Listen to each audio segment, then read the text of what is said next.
Bé, nosaltres tot el que toca mossèn Cinto Verdaguer, la veritat, des de la nostra humilitat, perquè som poca cosa, doncs ens hi apuntem. I quan ens van dir que podíem tocar campanes doncs a les 7 de la tarda, al 10 de juny, doncs de seguida ens hi vam apuntar, de manera que la gent del poble, encara que els haguessis dit, en aquell moment se'n recordava que tocàvem les campanes en honor de mossèn Cinto. La gran importància és que en aquell moment va pujar la televisió andorrana i gràcies a la televisió andorrana van fer compartir l'acte a tot el país. I això va ser molt important. Era diumenge, per tant va ser un acte molt senzill, ho van sentir el poble, ho va sentir, vam dir a missa el diumenge,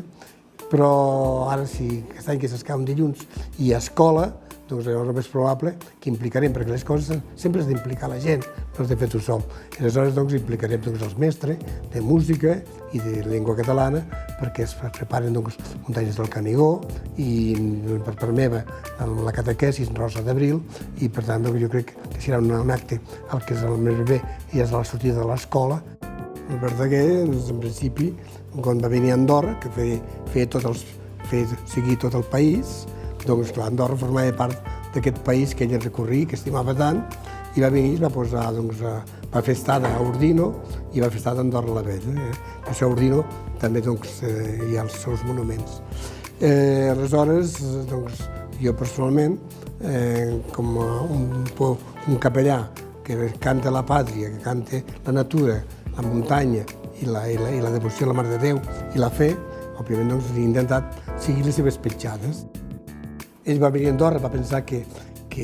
no arribaria, que veia la mort, i llavors va veure aquella estela i va dir si Déu em mira i la meva mare em miren, no ho puc perdre. I llavors quan va sentir aquell lladruc del gos, va dir que hi ha vida, com va entrar a la cabana de pastor i va trobar al llit, fa aquell cant, que jo sempre dic, com a capellà, ho hauria pogut interpretar dient mireu, això és el judici final, tenia gana, em va donar de menjar, tenia set, em va donar de beure, descrivint perquè va sentir l'experiència de la mort. Jo tinc, per desgràcia, un monitor que fent muntanya va morir i llavors parlo del problema de la mort. I seguidament ja vaig la crisi com a capellà per fer coses, per fer una casa de colònies, on treballar a la muntanya, on treballar al cant, on treballar a les rondalles, tot allò que ell feia, aquesta casa aina, però no pretén res més que embuir-se de l'esprit de Verdaguer. Nosaltres, quan va fer 100 anys que mossèn Cinto va pujar, a l'agost, la nostra idea era anar el camí que va fer mossèn Cinto de la Pica d'Estats cap a Andorra. I nosaltres volíem fer el mateix d'aquí cap al Pica d'Estats. Tota la colla que anaven en Ports i Pujol van dormir als llacs i aleshores allí els vaig agafar. I llavors allí vam pujar, molt bonic, la Marta Ferrusola es va enfilar per la cresta, Jordi Pujol va donar la volta per darrere i allí una de les coses més maques és que el Joan Martí Pol va fer un poema tan preciós, només pensant que ell estava dalt amb nosaltres. Ell vam fer una missa, va ser molt bonic, vam parlar, Jordi Pujol va ser la gentilesa de fer-nos unes fotos, tant com li vam demanar, que ara vam parlar i va dir que va explicar que nosaltres teníem aquest esperit Verdaguer amb el jovent, amb colònies, que el treballàvem molt, que per tant és fer països és cant, és rondalles, llegendes, història, és fe, és natura, és Mare de Déu, és tot, una miqueta l'esperit de mossèn Cinto. I aleshores vam agafar el seu dietari, perquè quan va venir aquí a Andorra va seguir amb 7 dies o 10 dies, per tots els racons, des d'Ortino, Casamaina, en fi, Santa Coloma, tot va parlant, cap a Angolasters, i preguntant a la gent, explicant les llegendes, i clar, llavors jo he tingut amb ell, amb el seu dietari, ocasió i material per poder parlar amb ell, que és el llibre que he fet, com diu el meu mossèn Cinto, de tu a tu, parlar perquè tot el mossèn Cinto està tot ben dit pels entesos. I llavors hi ha un pobre capellà de poble que vols que digui. Llavors dialogar amb ell sí, i aleshores he fet el seu dietari i vaig seguint totes les seves petjades. Ja havia seguit les petjades perquè havia anat a fer el Puigmal, havia anat a fer el Canigó, havia anat a fer el Canigó molt sovint, havia anat a la Pica d'Estats, que inclús vam voler anar quan ell va fer 100 anys que hi havia anat, que va anar molta gent de Catalunya, amb Jordi Pujol, de Ferrusola, doncs vam anar, vam fer la Neto, que també li va costar molt d'arribar-hi, perquè costa, perquè les geleres aquelles, i només que hi hagi una mica de broma t'estorba, i aleshores el més important per mi era centrar-me a Andorra. I llavors amb el dietari hem seguit a Andorra. Primer que tot, començo parlant de campanars. Ell i aquell campanar, Sant Martí del Canigó i Sant Miquel de Cuixà,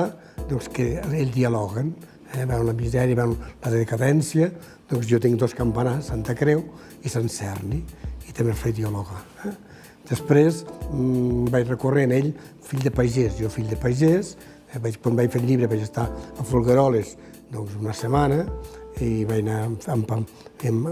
païnt una mica tot el de mossèn Cinto, i aleshores ell parla molt de l'arbre, de la pomera, i jo parlo de la casa meva de la figuera, que era típic a l'era, a prop de l'hort. Allí anàvem a la mare, els germans, hi ha una foto, tal. Després ell, seminarista, jo també he estat seminarista, tothom té les seves crisis, ell també patint la seva crisi amorosa, en què se li va trobar aquell paperet de declaracions d'amor sota unes vigues, llavors nosaltres al seminari estàvem molt reprimits, que l'únic que podíem fer era cantar Pageseta Moreneta, per dir paraules d'amor a través d'una sardana. I seguidament tinc la gran sort que aquí un amic meu, que ha sigut mestre pels nens monitors, que es diu Jacint Verdaguer, que és un gran muntanyenc i un gran dibuixant, m'ha fet tots els recorreguts de l'excursió que va fer mossèn Cinto cada dia, tal com ho va fer ell, tal com es fa avui, el que ell va escriure i després el que jo escric. I al final del llibre ja parlem una miqueta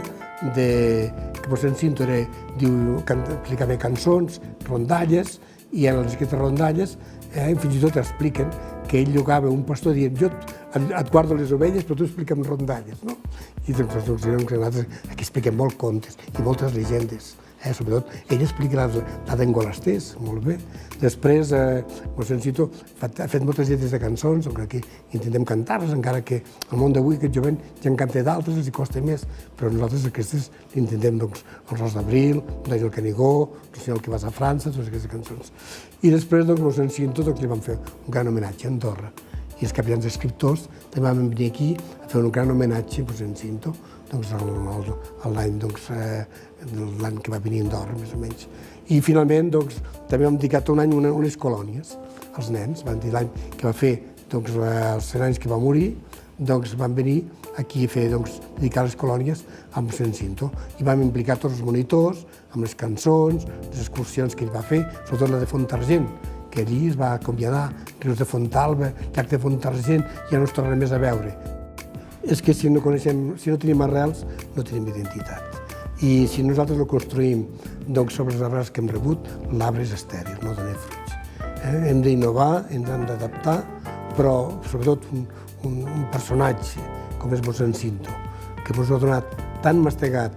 com pots estimar la natura, com pots estimar la pàtria i com pots estimar la Mare de Déu, en aquest cas Meritxell, que ho va cantar tan meravellosament bé, i tenim unes pàgines que cada any ho anem fent sortint en programes, d'una manera o altra, realment anem una mica perduts, perquè els camins nous sempre hem de saber d'on venim i cap on anem.